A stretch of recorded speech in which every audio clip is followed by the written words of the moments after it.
Our next speaker carries forward a remarkable family legacy.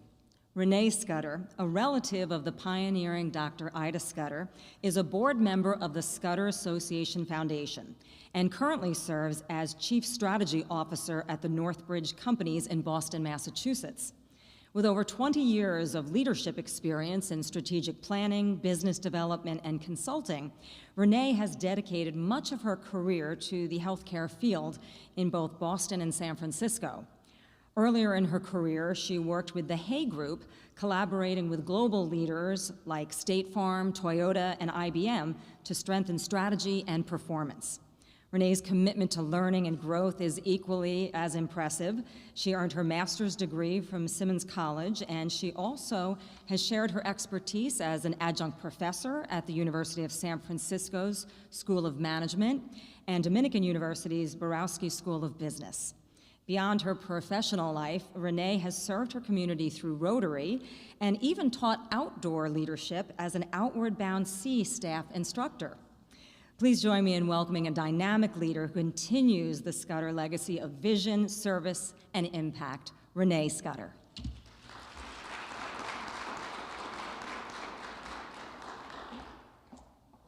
Thank you very much, and thank you to John and Valor, CMC, and RCA for having this event and for inviting me. So, as a great-grandniece of Dr. Ida, I grew up in a family that India was just part of the context of that family. My grandfather was born in Vellore. My great-grandfather, one of Ida's 5 brothers, was born in Kannur, India. And so we grew up with the powerful stories of Aunt Ida, and they've been inspiring me since I was a young girl, and my sisters as well. My sister Victoria is here tonight, which is so wonderful. She came from Georgia, and on the live streaming, we have our other sister in California and the next generation of our family. So Ida has infused our lives with inspiration in so many ways. I've been asked to offer personal reflections on her enduring impact, so it'll be a little bit of a different twist. Let's see. How does one begin to define the personal impact of a family member like Dr. Ida Scudder? It's quite a high bar to have someone like that in your life. I can tell you that her work inspired my career in healthcare, as well as my early belief in equal rights for women. All people deserve to be treated with the standards outlined in the United Nations Declaration of Human Rights. Aunt Ida was a spirited champion, exemplifying that human rights doctrine well before it even existed. Through her living example of how she provided health care without prejudice, regardless of sex, religion, race, income, she taught me what one person can do who has vision and faith. Descriptive words and phrases about Aunt Ida: visionary, trailblazer, unwavering faith, ethical leadership, tenacity, sometimes against all odds, compassion for humanity, and intelligence applied for the greater good. Many of you know the founding story of Christian Medical College Vellore. To expound on that founding story, I'm going to just share a few other inspirational elements of her life which inspired me. So in 1893, she rode her bicycle with her friend 100 kilometers from Pennsylvania to New York to enter the first class of women at Cornell Medical College of New York. And I think, like, it was a no-speed bike, first of all, right? And she had to get from point A to point B, and she found a way to do it.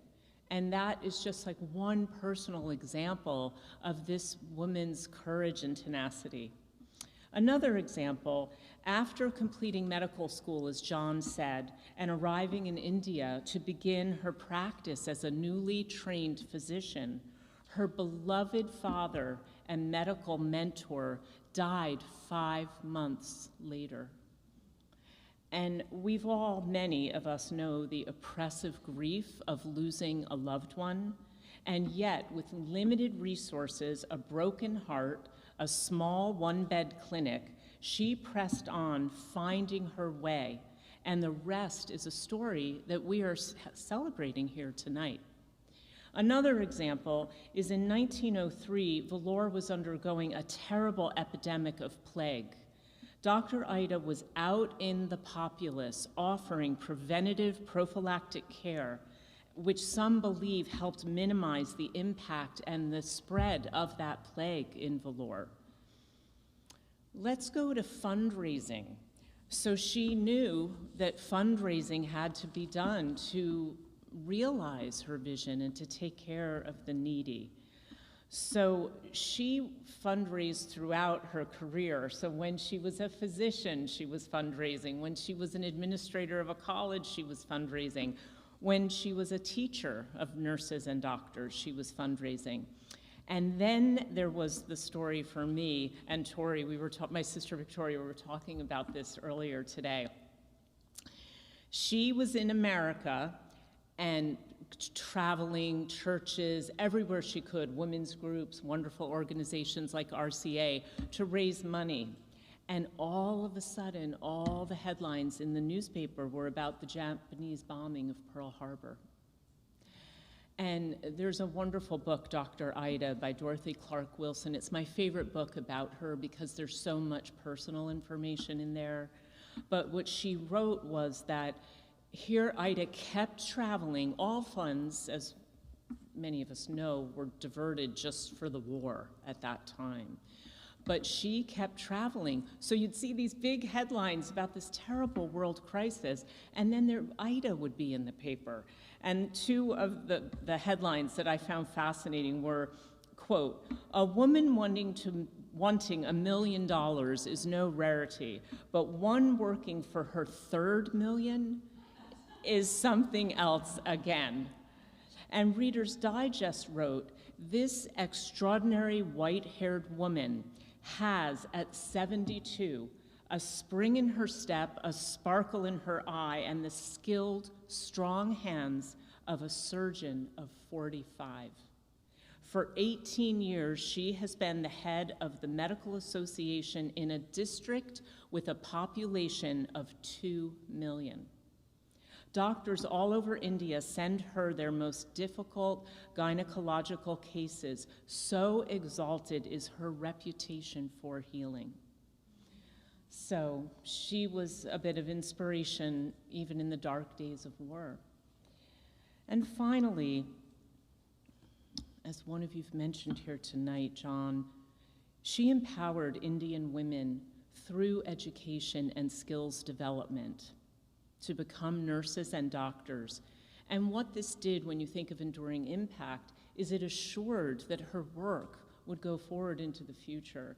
And yes, the Scudder name and the missionaries, it's all well and so impressive in many levels. We've always felt that it was the partnering with our Indian colleagues that makes CMC and the hospitals great.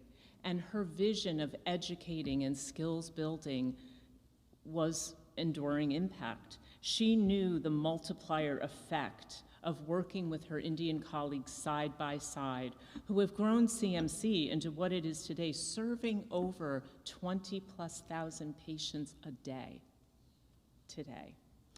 So finally, I did some research on what creates enduring impact.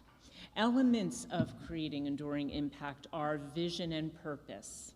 She had that. Sustainability. By educating others, it became sustainable. Collaboration and community engagement. And leadership and inspiration. All things we sorely need today.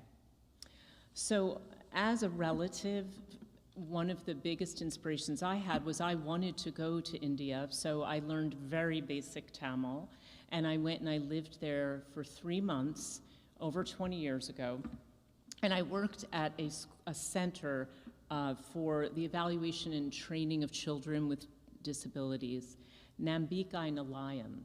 And in Tamil, Nambikai Nilayam means a center of hope. And when I was there, working there, I was so touched by the compassion that John was talking about that is exuded at CMC. And now, today, Nambikai Nilayam has grown significantly and is part of CMC's Department of Psychiatry. Again, this is only one small segment of the brilliant care that's being provided as part of CMC. As a member of the Scudder Association Foundation and the India Grants Committee, we have Jack Gilmar here tonight, who is the chair of the India Grants Committee, and we work closely with John Rial and CMC. I've had the honor of working with other Scudder family members who still invoke Aunt Ida. And we have a president who's taken us through organizational change the last 2 years. And she will say, and it always gives me goosebumps, I feel Aunt Ida's hand on my back right now, you know.